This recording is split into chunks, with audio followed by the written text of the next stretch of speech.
மாதம் கஷ்டப்பட்டு வளர்த்த வெள்ளாமை அப்போ இந்த நிலையில் இருக்கும்போது காற்று முளையும் அடிக்கி நேற்றைய தினம் அப்போ இந்த அளவுக்கு இந்த வெள்ளாமை அழிஞ்சு போயிட்டுது.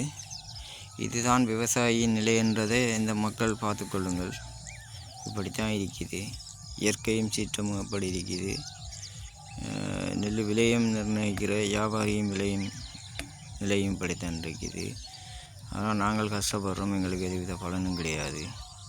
இது இந்த அரசாங்கம் முன்னாடி பார்த்ததுன்னு ஒரு நல்ல தீர்வுண்டை தர வேணும். எங்களுடைய நெல்லுக்கு சரியான விலை கொண்டு வைக்க வேணும். அந்தளவுக்கு கஷ்டப்படுறோம் நாங்கள். விவசாயி என்றால் நீங்கள் நினைக்கிற அளவுக்கு இல்லை.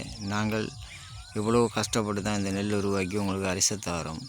அப்போ எங்களுக்கு அது சரியான ஒரு விலையை வச்சு, சரியான ஒரு நிர்ணய விலையை வச்சு தந்தால் தான் நாங்களும் மீண்டும் செய்கிறதுக்கு ஒரு ஊக்குவிப்பாக இருக்கும். நன்றி, வணக்கம்.